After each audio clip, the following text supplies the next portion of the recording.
الآن إلى كلمة معالي السيد الدكتور سامح الحفني وزير الطيران المدني.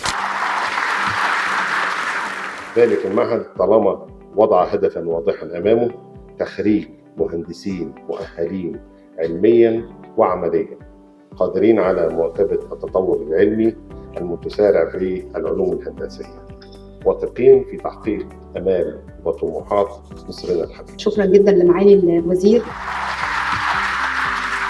نجتمع اليوم لنحتفل بثمرة سنوات من الجهد والعطاء.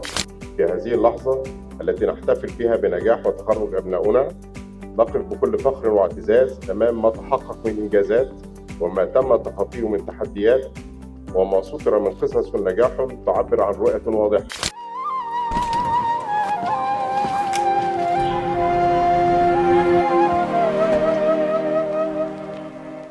حتى لو في ساعات صعبة بنعديها بتعوضنا حاجات دي حياتنا أجمل بيها. مهما عندتنا وجت علينا ليالي تيجي لمتنا ونقول يا ضحكة تعالي.